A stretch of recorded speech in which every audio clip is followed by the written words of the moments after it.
Prime Minister Narendra Modi in the United States with the 45th US President Donald Trump, who's also the Republican candidate in these presidential elections in the US. US Republican presidential candidate Donald Trump said on Tuesday he will be meeting Prime Minister Narendra Modi in the US next week. Donald Trump announced this meeting at a campaign in Flint in Michigan, speaking about US trade with India. He of course gave no details about where this meeting would take place and when, but Trump said he will meet Prime Minister Narendra Modi when he's in the US next week. Let's listen in to the presidential candidate Donald Trump before I get you more on that story. When India, which is a very big abuser, he happens to be coming to meet me next week, and Modi, he's fantastic. I mean, fantastic man. A lot of these leaders are fantastic. You have to understand one thing.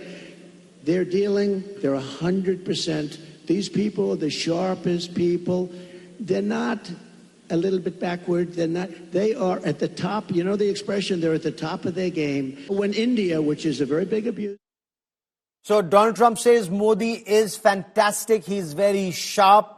These leaders are sharp, and he's meeting Prime Minister Narendra Modi next week. Prime Minister Narendra Modi and the former US President and the presidential candidate Donald Trump, they've shared a very warm equation. Prime Minister Narendra Modi had traveled to the US for the Howdy Modi event in Houston, Texas, and Donald Trump had come to India for Namaste Trump in Ahmedabad, Gujarat at the Motera or the Narendra Modi Cricket Stadium in Gujarat. So the two share a very warm relationship. Of course, India and the United States, whether it's the Republicans or the Democrats, they share a very warm relationship. It's a strategic partnership between the two countries, which in the past several months, actually, it's the defense and strategic aspect of that relationship that's steering this meeting. The Prime Minister will be in the United States for the Quad summit